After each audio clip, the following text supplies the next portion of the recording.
Buongiorno, in questo video parlerò del trattamento del neuroma di Morton e più in particolare del trattamento chirurgico con la classica tecnica in contrapposizione a quella mini-invasiva, per cui vi rimando al video dedicato. Il neuroma di Morton, che colpisce soprattutto le donne, è una patologia piuttosto frequente nella popolazione, anche se nella grande maggioranza dei casi non causa alcun sintomo. Il neuroma di Morton in realtà è un inspessimento fibrotico, quindi simile ad una cicatrice del nervo che è causato dalla eccessiva pressione o continua irritazione che causa quindi secondariamente un inspessimento del nervo stesso. È interessante notare come nella genesi di questa irritazione cronica possa giocare un ruolo la ridotta elasticità della muscolatura del polpaccio, che causa quindi un sovraccarico del piede nella fase di spinta del passo. Anche per questo aspetto vi invito a guardare un altro video che troverete alla fine di questa presentazione e in cui parlo proprio della ridotta elasticità della muscolatura del polpaccio e soprattutto del tipo di stretching, quello più efficace, che potete tranquillamente fare a casa vostra, senza peraltro neanche bisogno di andare dal fisioterapista. L'irritazione e quindi l'inspessimento del nervo sono progressivi nel tempo, portando quindi ad un ingrossamento che può variare da pochi millimetri fino ad arrivare anche a quasi 2 centimetri di dimensione massima. Personalmente non mi è mai capitato di vederne superiori ai 18 millimetri. Nella grande maggioranza dei casi il neuroma colpisce lo spazio tra le ossa metatarsali del terzo e del quarto raggio, come potete vedere in questa figura.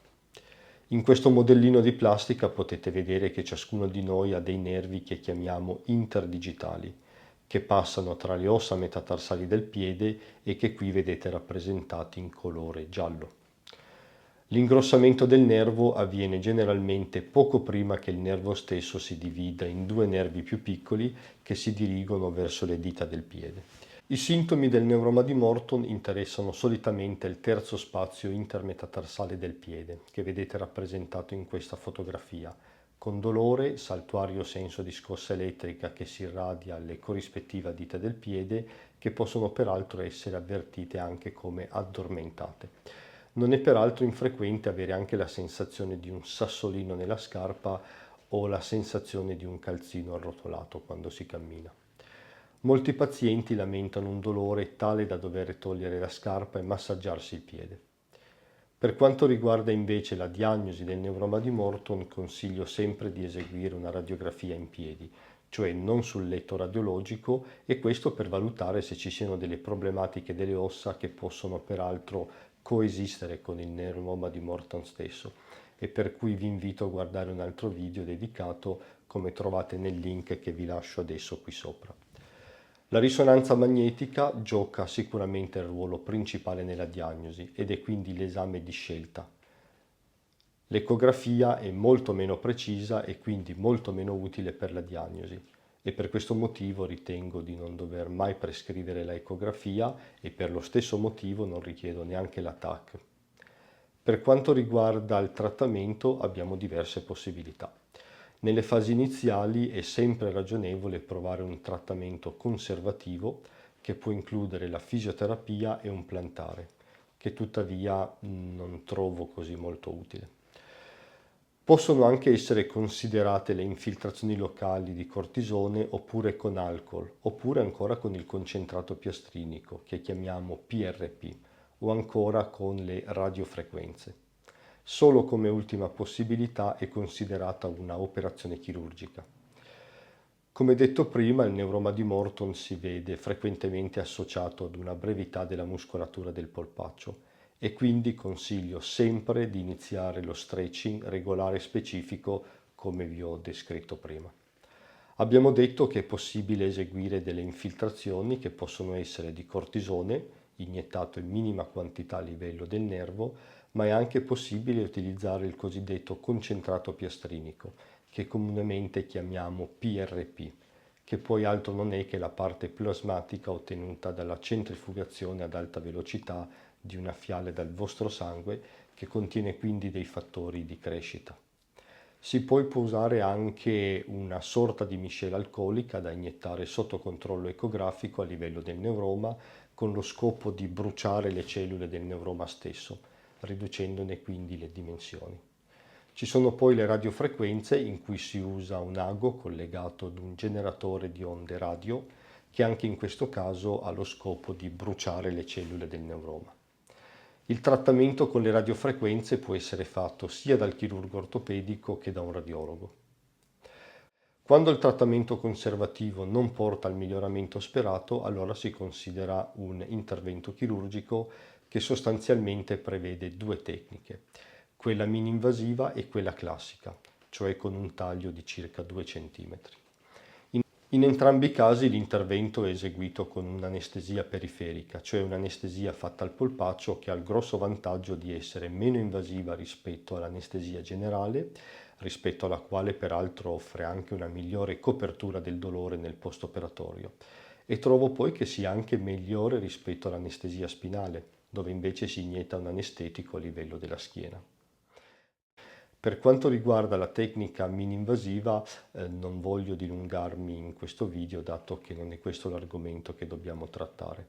Vi rimando quindi al video specifico, sottolineando che si tratta di una tecnica chirurgica che prevede solo due piccoli tagli di circa 5 mm ciascuno, attraverso cui non rimuoviamo il neuroma, ma piuttosto ne riduciamo semplicemente la compressione tagliando il legamento che sta subito sopra.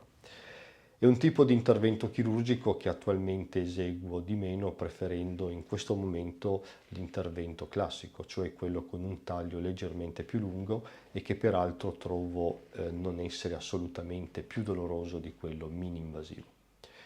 Passo ora a mostrarvi le fasi principali dell'intervento chirurgico classico, che attualmente è la tecnica che uso nel 90% dei casi.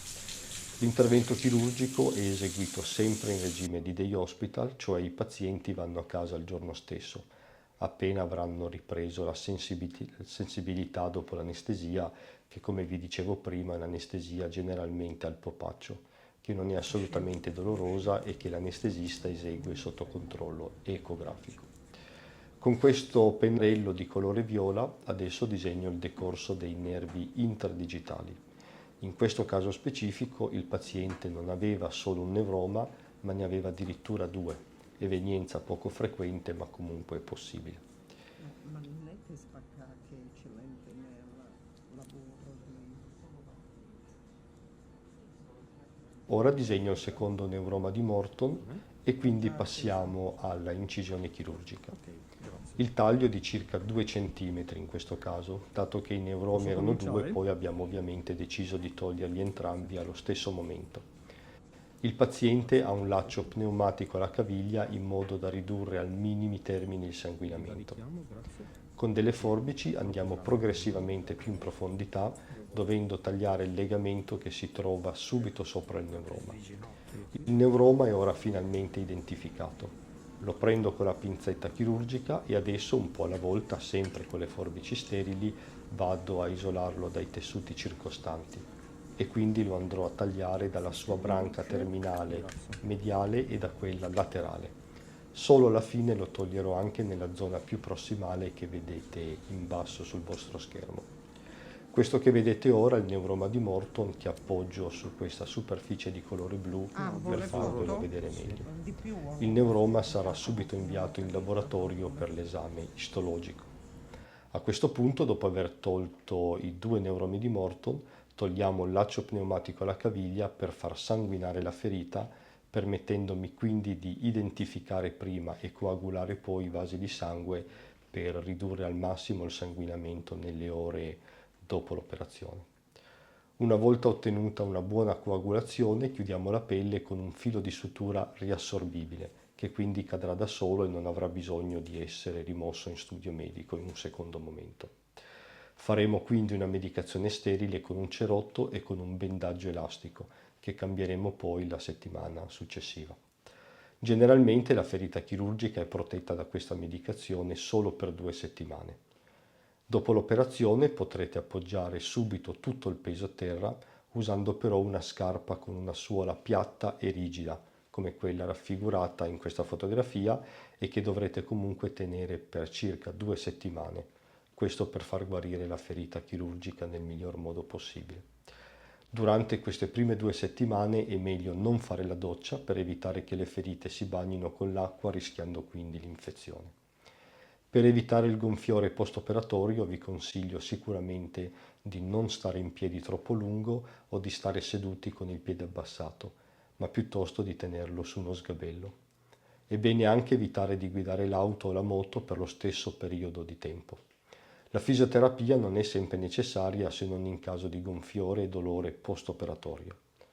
Ovviamente ci sono dei rischi e delle complicanze possibili anche se poco probabili, come ad esempio la infezione, la mancata guarigione della ferita chirurgica, con un rischio aumentato ovviamente nei diabetici e nei forti fumatori, e la necessità anche di attendere diverse settimane prima che il gonfiore residuo possa migliorare. L'unico rischio su cui vale la pena soffermarsi penso che sia la possibilità che una volta tagliato il neuroma di Morton possa formare il cosiddetto neuroma di amputazione, cioè la crescita del nervo dalla parte in cui è stato tagliato.